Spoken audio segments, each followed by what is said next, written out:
Have you ever wondered about the origins of one of the oldest Christian traditions in the world?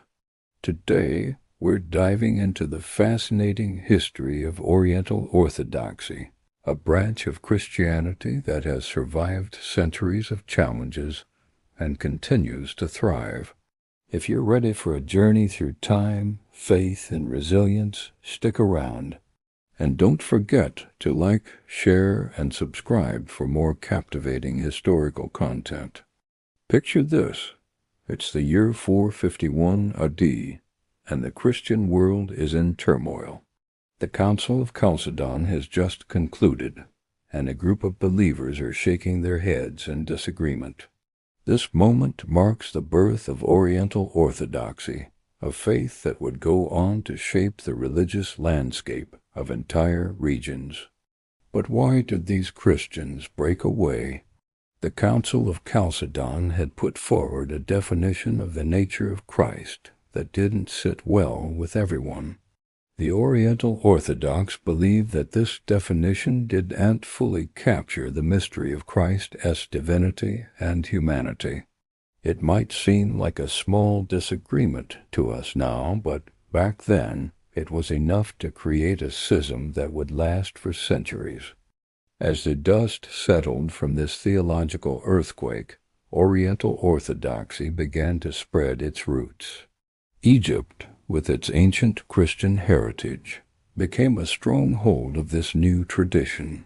The Coptic Orthodox Church, as it came to be known, flourished along the banks of the Nile.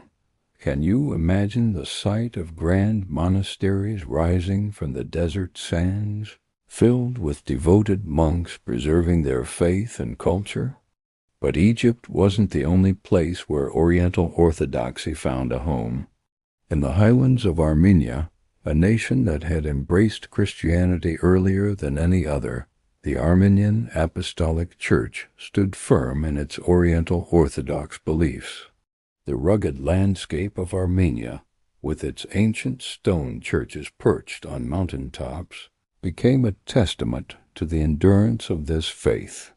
Meanwhile, across the Red Sea, Ethiopia was embracing its own version of Oriental Orthodoxy.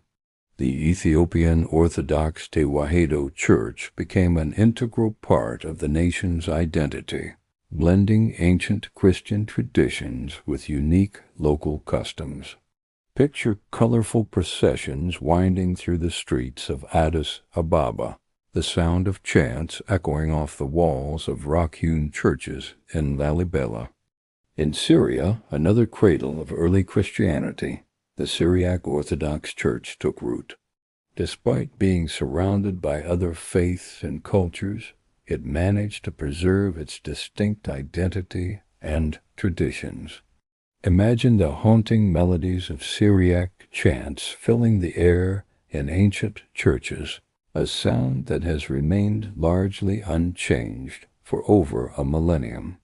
And let's not forget India, where the Malankara Orthodox Syrian Church claims a heritage dating back to the Apostle Thomas himself.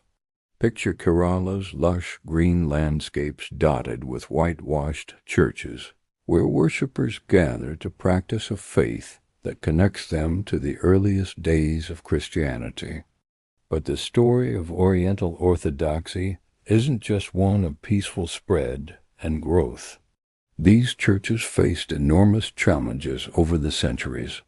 When Islamic rule swept across the Middle East and North Africa, Oriental Orthodox communities found themselves as religious minorities in lands they once dominated. Yet, against all odds, they persevered. Imagine being a Coptic Christian in Egypt under Muslim rule, paying extra taxes and facing restrictions, yet still holding on to your faith. Or picture an Armenian family maintaining their Christian identity despite centuries of pressure from surrounding Muslim powers. These were not easy times, but the Oriental Orthodox churches proved remarkably resilient. Then came the age of European colonialism, bringing with it new challenges and opportunities. Western missionaries arrived in Oriental Orthodox lands, sometimes viewing these ancient churches as misguided or heretical. Yet this encounter also led to a renewed interest in these traditions among Western scholars and theologians. Think about the mixed emotions an Ethiopian Orthodox priest might have felt upon meeting a European missionary.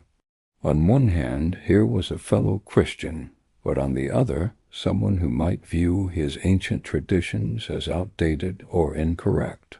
It was a time of both conflict and dialogue, shaping the way Oriental Orthodox churches interacted with the wider Christian world. As we move into the modern era, we see a remarkable revival of Oriental Orthodoxy. In diaspora communities around the world, these churches have found new life. Imagine a Coptic church in suburban America or a Syriac Orthodox congregation in Sweden, maintaining their ancient traditions while adapting to new cultural contexts. Back in their homelands, Oriental Orthodox churches have also experienced renewal. In post-Soviet Armenia, the Armenian Apostolic Church has reclaimed its role as a central part of national identity. In Ethiopia, the Orthodox Tewahedo Church continues to be a major force in society, its colorful festivals and deep spirituality attracting interest even from non-believers. Yet challenges remain. In some countries, Oriental Orthodox Christians still face persecution or discrimination.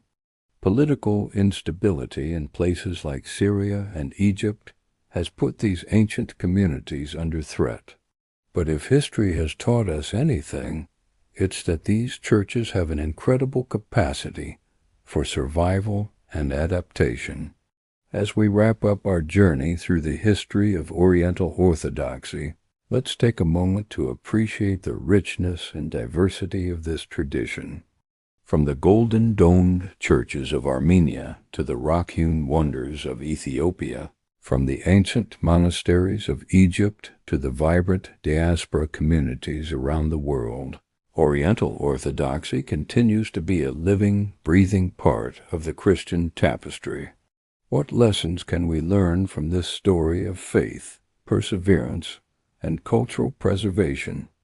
How might the experiences of these ancient churches inform our understanding of religious diversity and coexistence in the modern world? These are questions worth pondering as we conclude our exploration. If you've enjoyed this journey through time and faith, don't forget to like this video and share it with others who might be interested in learning about different religious traditions. And if you want to dive deeper into more fascinating historical topics, hit that subscribe button. Until next time, keep exploring, keep learning, and keep appreciating the rich diversity of human belief and culture.